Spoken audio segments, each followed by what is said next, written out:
The transitive closure of a graph is used to answer reachability questions. By reachability, we mean that whether there is a path from a particular node to another node or not.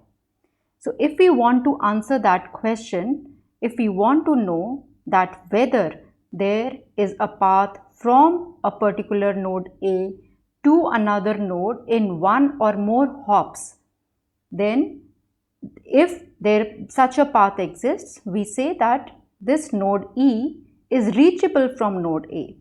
Let's take an example of this graph over here. So can B be reached from node A? Yes, because there is a path of one hop. Can node C be reached from node A? Yes, we can go from A to B and then B to C. That means there is a path of two hops, but C is reachable from A. Can we reach node D from A? Yes, there is a path of three hops. So such information which shows whether a path is available from a particular node to any other node or not, that is available in the transitive closure of the graph. So if we look at this particular diagram, we can reconstruct it to show the different paths that are available or the reachability of a particular node from a given node. So let's talk about A.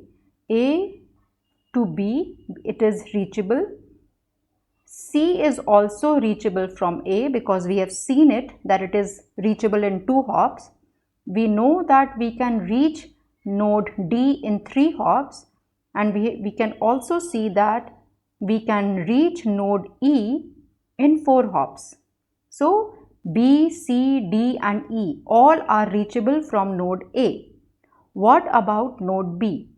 From B, we can reach node C in one hop. We can reach node D in two hops. That means again there is a connection, a path from node B to D and a path from B to E in three hops.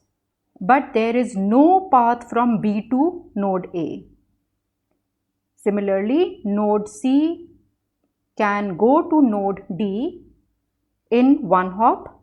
We can go to node E from node C in two hops. But from node C, there is no path which is going from node C to node B or node A. And from node D, there is a one hop path to node E. So the transitive closure of a graph, it can determine in constant time whether node U is reachable from node V or not. The formal definition of a transitive closure of a graph is that it is a set of vertices which is the same set of vertices as in the original graph. So this is the original graph G, which has a set of vertices V and a set of edges E. In the new transitive closure of G is another graph G star, which is having the same set of vertices, but the set of edges is only if there is a valid path from U to V in the original graph G. So if we look at this graph over here, then in the transitive closure, the edges, this is representing the edges of this graph G star. It would be A to B because there is a path from A to B, A to C because there is a path from A to C in two hops, A to D there is a path in three hops, A to E there is a path in four hops, B to C one hop, and so on. So the edge set would be comprising of these edges, and these would be visible in the new graph, which would be depicting the transitive closure of the original graph G.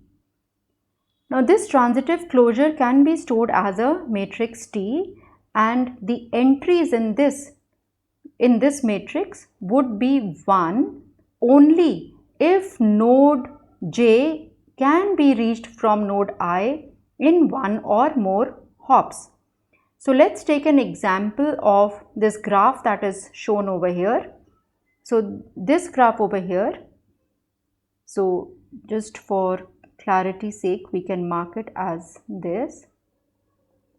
So 1, of course, we can say that A is reachable from A, so it is marked as 1. From A, is there a path to B? Can we reach B? Yes. So we have marked a 1 over here. From A, can we reach C? Yes, we can. So there is a 1 over here. From A, can we reach D? Yes, we can. We can go from A to C, and then we can go from C to D. Or we can go from A to B, then B to C, and then C to D.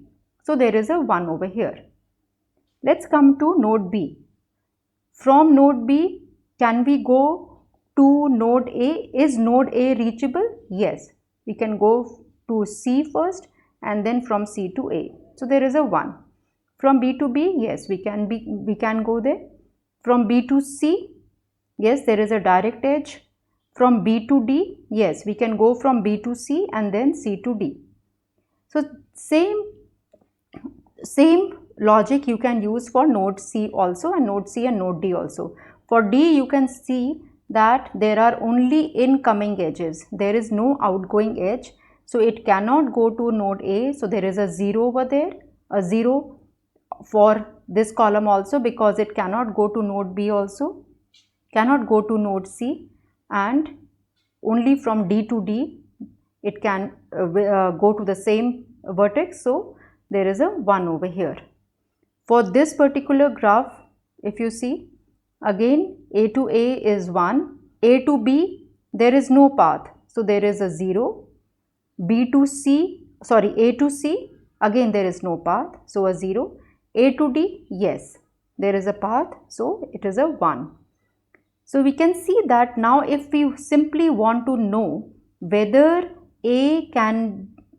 from A can you visit node D or not, is node D reachable from node A or not, we simply have to check this row, and yes, there is a 1 in this particular cell. So we know straight away that from node A, node D is reachable.